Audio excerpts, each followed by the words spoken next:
ladies and gentlemen, and welcome to Let's Play Saturday Night. We are live here at Palooza Empire's Castle. And down below, as you can see, we have the PlayStation 2, a Japanese PlayStation 2. And those games include Space Harrier, Monaco GP, Fantasy Zone, and Alter Beast, all Sega games that were released in Japan, but not over in the United States.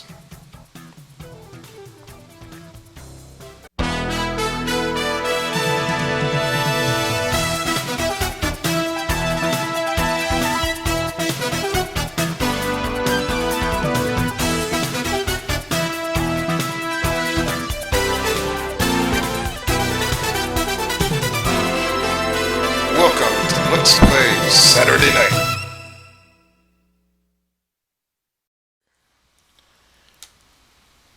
Okay, so first we will be taking a look at Space Harrier for the PlayStation 2, developed by Sega. This is actually a remake of the classic Space Harrier Sega game that released on, I believe, Sega Master System and Sega Genesis. And I believe it's also an arcade game.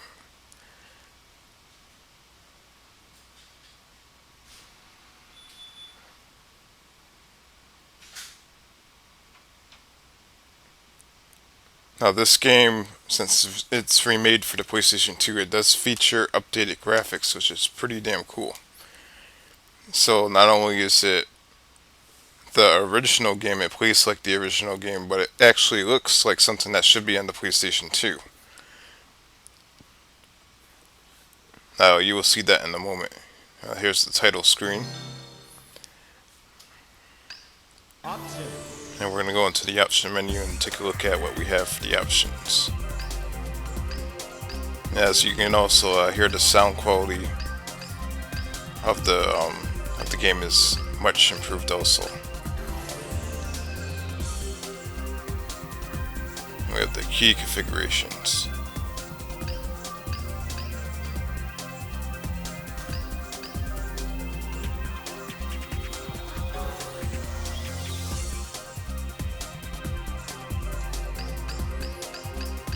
Now we're gonna exit out of the menu, the option menu, and we're gonna play the game. And I'm not the greatest at this game, just to let you know ahead of time. We're gonna try it out. And as you can see here, it does have 3D polygons, unlike the original version.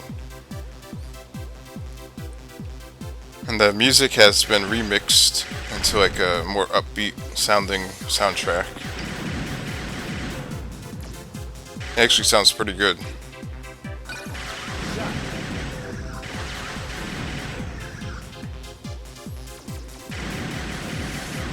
Even the environment. So as you can see on the ground, you can see all the hills and the bumps that are below you, and then you see the rocks flying towards you. The enemies look really good. So for a classic Sega remake, it actually looks great, plays great.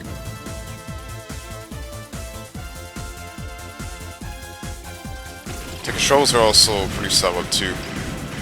Now this is also a game that was featured as a series. It's a Sega Ages 2500 series. There's quite a few different games that Sega released for the PlayStation 2 that were remade. They remade a lot of Sega games. One of the games that they did not remake was Streets of Rage, which aggravates me. But they did remake Golden Axe, which is pretty cool. A lot of people say that it wasn't really the greatest, but the game actually looks pretty cool. I do own,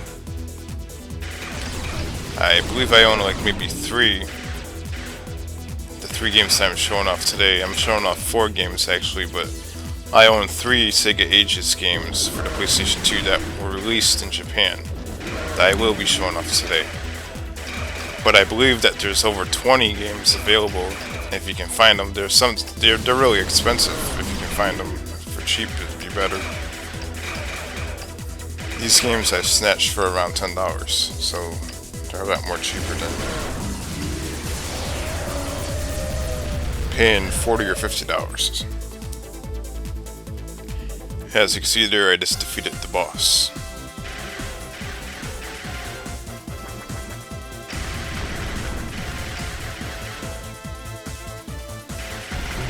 If you want like an authentic Sega feel, like if you want a controller that actually feels like a Genesis controller, I would probably recommend using this 15th anniversary Street Fighter controller, 6-button.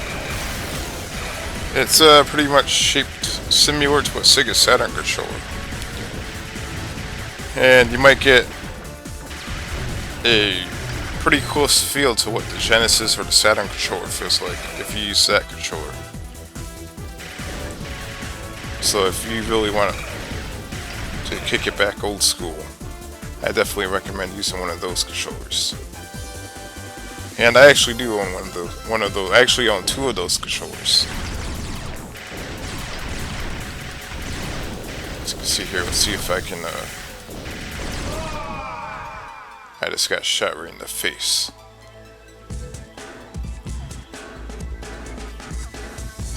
As I mentioned earlier, I'm not the greatest at this game. But as you can see, this game is actually a pretty good remake. And I do recommend it if you guys do run into it for an affordable price on the Japanese PS2. Now let's check out the next PlayStation 2 game. Okay, so our next game will be Fantasy Zone, another game that was released with the Sega Aegis 2500 series for the PlayStation 2. Now keep in mind, these games were not released in North America, and I don't think they were released in Europe either. But as far as I know, they were exclusively released in Japan. And if they were released in the United States, I'm pretty sure that they probably would have sold really well, because there's a lot of people over here that enjoyed these type of games, especially old school Sega games. Now, Fantasy Zone was originally on the Sega Master System, as I recall. And as you can see, they did remake it, and it does feature 3D polygons. So let's see if we can go into the option menu. Let's take a look at what we have here. There's the key configuration. It's already right there on the option menu. You can actually choose what country you want to play in. Like you can do the Japanese settings or the USA settings. Now I'm not sure if that the only thing that does is change the language or what the deal is. So now we're gonna play the normal mode. Check that out and see how it plays. Now once again, I'm not the greatest at this game. As you can see here, the game is completely a 3D polygon looking game. I'm a little rusty at this game because I haven't played this particular version in a while. And as you can see right there, I just died a really stupid death. I just ran right into it. Feel free down below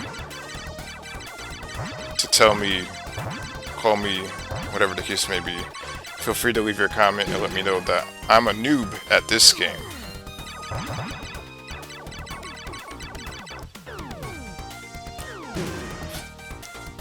Now this is pretty damn scary. I'm trying to get around all this stuff going on here. As you can see, I did not make it. Once again, I died. So much stuff on the screen. I'm not good with... Oh my god. And I got a game over already. How about that? I'm not good with shoot 'em up games. I know this is probably one of the easier ones, so I don't know how the hell you guys play those crazy shoot 'em ups where there's like only one little pixel on the screen that's not filled with objects that are flying over the place. So what we're gonna do now Well, what I'm gonna do now is I'm gonna try the arcade mode, and I'm gonna try not to die this time. Let's see if I can manage that. If I can last 1 minute without dying, it's gonna be a miracle. Let's see here. Yeah, see? That didn't work out too well.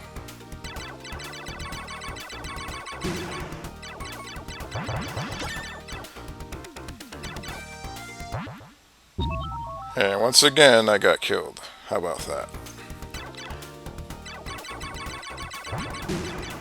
Now, if you guys aren't familiar with the Sega Master System version of this game, the game actually does look very vibrant. Looks pretty close to a 16-bit game. It looks very nice. And it's one of the best Sega Master System games available to play, but once again, I'm not necessarily good at these games. So if you are good at shoot 'em ups, I would suggest playing the original and trying out this version, because they're both pretty good. Hey, I'm doing pretty good here. How about that?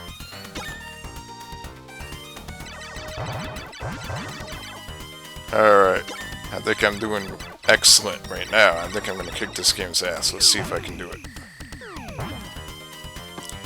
I'm dropping these little bombs on these guys and blowing up that big... What are those things saying? Those things look like a little fat, naked Pac-Man. I don't know what the hell they call this. It looks like it's a little fat guy wearing nothing. And now we got jets, and we got these little blue balls. There's a lot of weird stuff going on in this game. And the green scissors. And those naked guys again, look at this. And we got the blue balls again, and the naked guys and the green scissors. I'm not sure what the hell's going on, but the background does look nice though. Kind of reminds me of Super Mario World or something that you would see on a 16-bit console.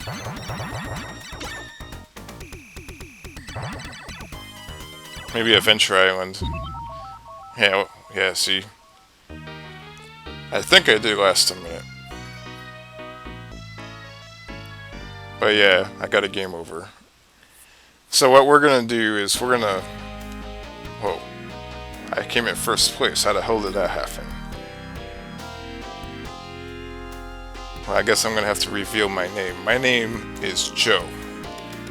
Now, usually out there in Palooza Empire Land, people refer to me as Aftershock, but you guys can call me Joe if you want. Now, what I'm gonna do is I'm gonna move on to the next PlayStation 2 game I have on this special list of Sega games. And let's check it out. Okay, so now we're going to be taking a look at Monaco GP. This game was released on the PlayStation 2, and it's also a Sega Ages 2500 special release for the PlayStation 2. It was remade exclusively for the PlayStation 2.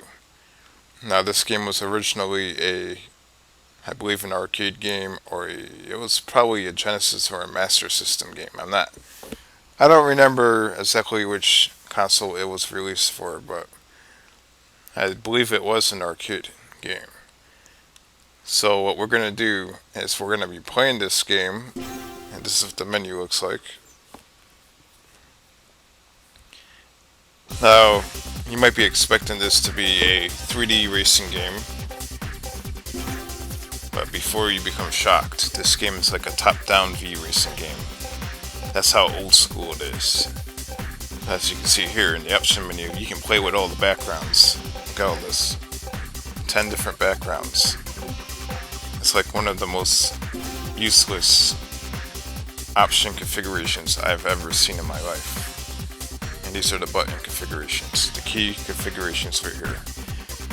And I really don't know what any of those keys do, so we're going to check this out.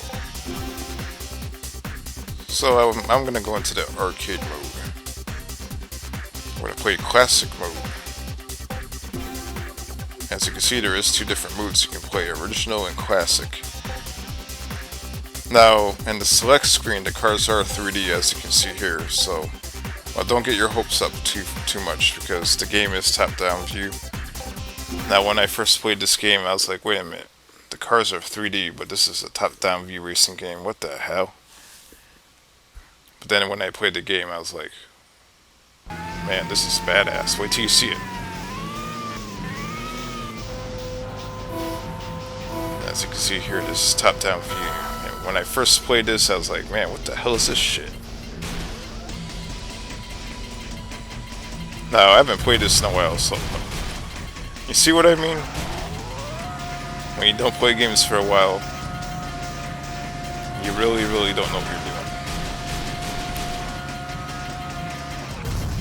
But, as you can see there, this game has explosions, it has car carnage, destruction.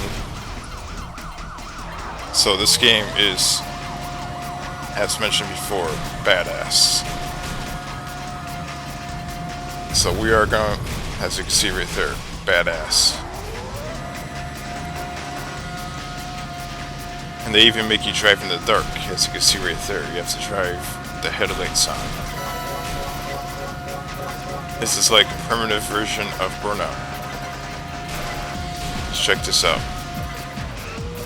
You have to drive around all these cars. Oh, I'm badass, look at that. You can't touch me. Look at this. Bam. Look at that ambulance. What the hell? Hey!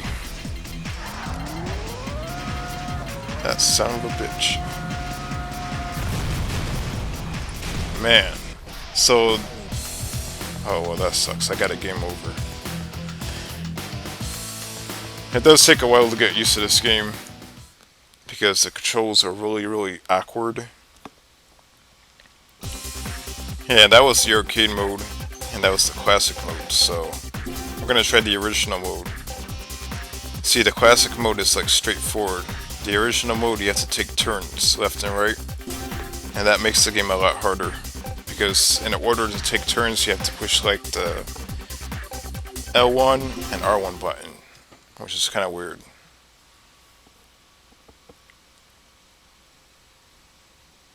So instead of steering left and right will dodge whatever objects are in your way. But in order to really turn the corners, you have to push L1 and R1. Or L2 and R2. And as you can see, you can actually change your perspective, but it's still top-down view. As you can see in the, oh, what the hell? Oh, hey, what the hell's going on here? Damn. Well, as you can see here, we're supposed to collect all these stars and build up your points. But, unfortunately, since I haven't played this game in a while, as you can see right there, stars are not the only thing I'm collecting. I'm collecting concrete walls. So, concrete walls. And I guarantee you, let's see if I can make it up. See? That seems to be my favorite power-up right there, the concrete wall. Now let's see if we can get to the end of this.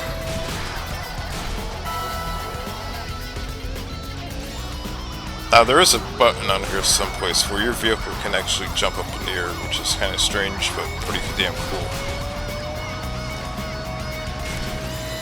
If only my vehicle could do that in real life, so I don't have to be stuck in traffic, driving to work. Just push a button and bam, leap over everybody.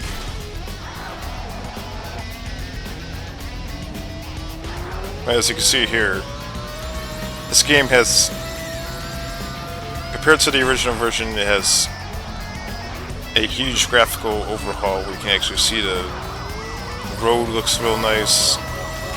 It is fully rendered in 3D, even though it is top-down view.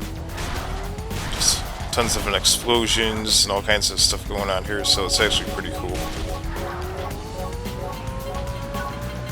As you can see, we're supposed to turn the corner right here. And this game is very difficult to play. You really have to get used to it.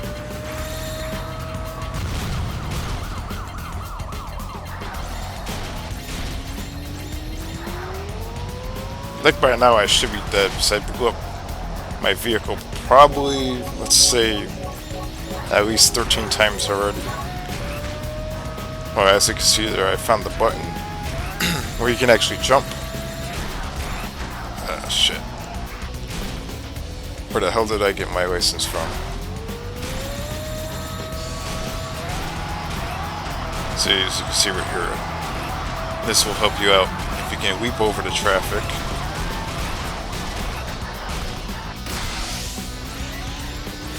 Try not to leap on top of the traffic like I just did, because that doesn't work out as well. But if you can manage to leap over the traffic, then you're doing very well.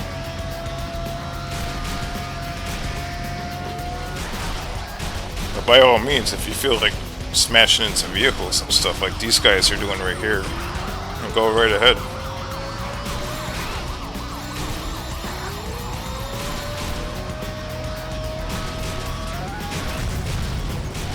See, just like I did right there. Game over. So now we're gonna check out the next game, the final game.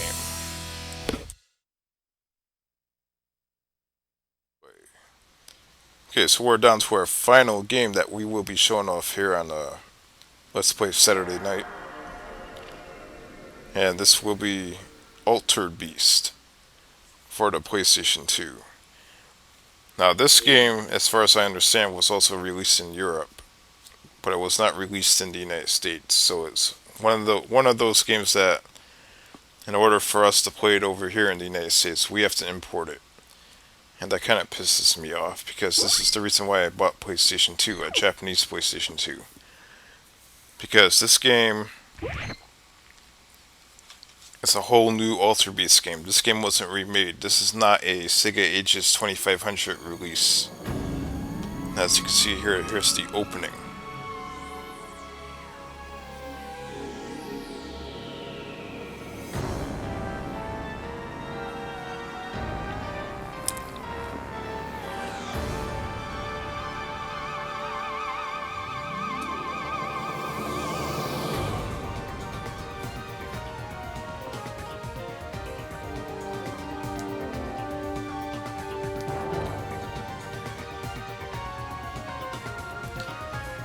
Now, I did not know that this game existed until recently, so when I first saw this game, I looked at a video on YouTube, and I was like, oh my god, I did not know this game existed. I have to play this. Even if it's crappy, I still have to play it. Because I'm a fan of Altered Beast, I'm a fan of Golden Axe, Streets of Rage, all those games for the Sega Genesis. And for the life of me, I cannot understand why this game, even if it is crappy or mediocre, I don't understand for the life of me why the hell it did not release in the United States. So we're going to check out the option menu right here. It's a basic option menu. I'm not sure what that stuff says. It's in Japanese, so what we're going to do is we're going to start the game. Now, as mentioned before, I actually watched a video of this game being played by someone else, and that's what motivated me to purchase a Japanese PlayStation 2. So I thought the game was so damn badass. I was like, by all means, no matter how much money that I had to spend to get a Japanese PlayStation 2, I needed this game.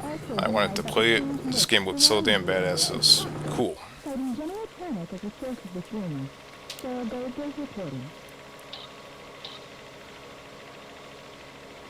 Listen to this guy. Why isn't he flying over this place then? Gee, you said it. Still, what the hell are we doing out here? And what the hell is in that damn box? They got us flying over toxic freaking fumes. And for what? Emergency pizza delivery. Now, strangely enough, the cutscenes are in English, so that makes me wonder, like, were they actually going to release it in North America? And decided not to for some reason?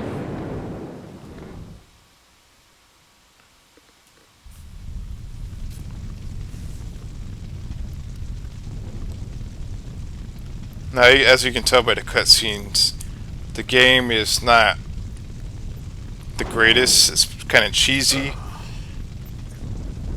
So, I'm going to tell you right ahead of time that the game is cheesy, but good at the same time. And I'll prove my point in a second once I get the game started here. Once the loading screen gets through. The cutscenes are really cheesy.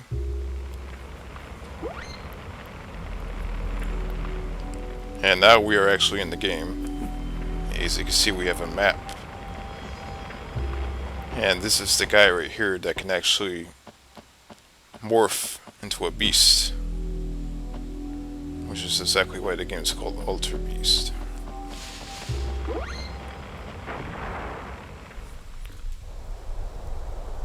And here comes another cheesy cutscene. Chip. Huh?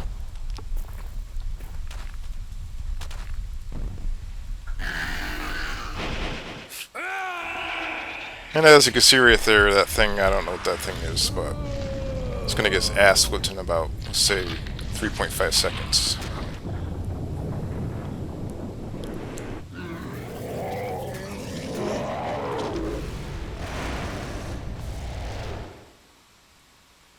And this is where the fun begins right here. Which, check this out, this is badass. When I saw this, I was like, oh my god, I have to have this. This is freaking insane. So basically what you do is you run around, you hack and slash, and you collect those green orb powers. Oh, I can't read the Japanese. I'm not sure if I have the Chinese version or the Japanese version. But either way, I can't read either one. So basically what you do is you hack and slash and you collect the power. And as you move on in the game, you will have the ability to morph into other creatures. But for now, we're going to be showing you this one just for a sample. So the graphics are really good. The camera angles are not the greatest, but it's playable. And the game is really, really fun. Some people have said that the game sucks, but no, the game doesn't suck. No way in hell does this game suck. This game is awesome. The game is a little buggy at sometimes, so like the camera angles. Camera angles and the cutscenes are, well, they're not the greatest, but the game is fun as hell. You can hack and slash, tear these creatures to pieces. As you can see right there, that creature got its head knocked off. Now, of course, you can't stay being a beast forever, so your power runs out and you end up turning back into a human. As you can see here. It's another cutscene. The beast is taking over your mind. You're going to die unless we do something. So the cool thing about the cutscene is you can actually understand what they're saying because it's in English. What's happening to me? Who are you? You don't remember? Don't worry, it's just a tranquilizer. Transformation puts quite a bit of stress on your cerebral cortex. That's the human part of your brain. We don't want your mind to transform as well, do we? Transform? What are you talking about? I don't suppose you would have the chips with you like you're supposed to. Though, I doubt that in your current state you even know what I'm talking about. So as you can see with the voice, Damn. the voice acting is, it's kind of terrible. It's not that good at all. So right now, it's another game. Another thing about this game that's a little tough is they really give you no explanation on where to go next. You get a map that says Area 1, Area 2, and you're just walking around trying to figure out, okay, so what the hell am I supposed to do now? So that will throw you off a little bit until you figure it out. As you can see right here, I'm walking around the fire, trying to figure out, okay, what the hell am I supposed to do now? So basically what you're supposed to do is you're supposed to come all the way over here. And this is where like area 1 is. So as you can see, it's blocked off. Now any normal person playing this for the first time might be thinking to yourself, okay, so if it's blocked off then I can't get through. But no, that's not the case. You have to transform into the beast and actually jump over it, which is kind of stupid in my opinion, because it's a little stupid thing like that that could take you hours to figure out. And before you even figure that out, you might turn the game off and give it up. So now we're in area number 1, which is technically level number 1 for this game. So now we're gonna hack and slash our way through the game. And as you can see, even if you're the human, you can still beat the crap out of the creatures. And you can save yourself some power.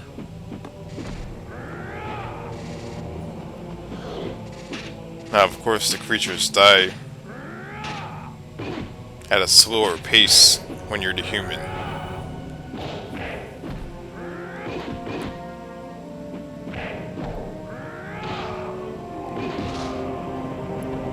Now, once you get further in the game, we also have these creatures. I believe that they're bats. Either way, they're some type of a bird, and they're pretty hard to kill. So, once you run into any flying creatures, I would recommend turning back into the beast, because when you're the beast, you can actually jump up in the air, and you are able to hit flying creatures. Not easily, but you're able to do it. And as you can see here, I'm turning into the beast, and those cutscenes right there are disgusting. You can see the eyeball popping and all that nasty shit. As you can see here, I'm just ripping them to shreds. Making this thing look easy. Look at this. This game is fun, and I do recommend you guys, if you guys get a Japanese PlayStation 2, this is definitely a game that you should get.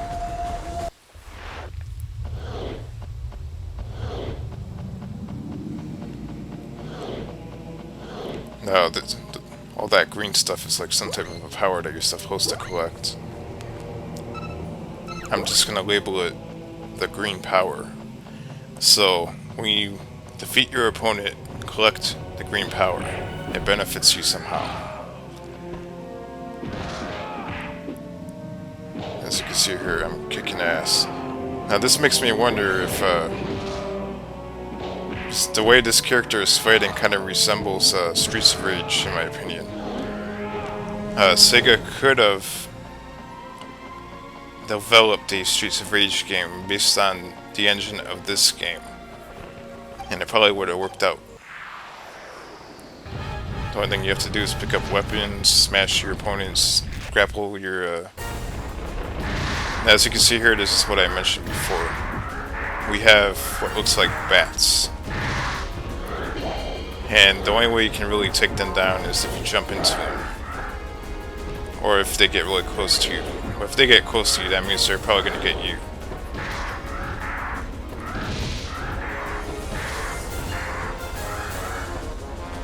Okay, they sound like crows. They're going, oh, oh, oh. But I'm not sure if they're crows or bats.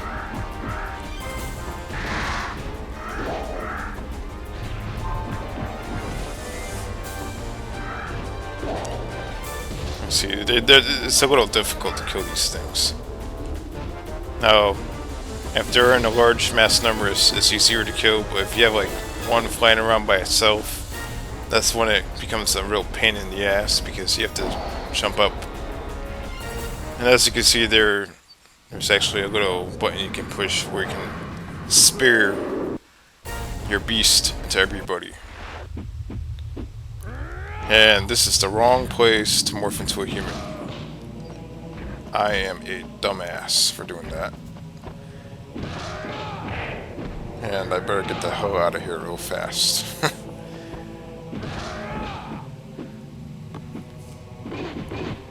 This is probably the most enemies I've seen on screen on a PlayStation 2 game. I've really never seen that many enemies on screen for a PlayStation 2 game before. And as you can see here, this is going to be a slaughter fest. Total annihilation. That is freaking insane.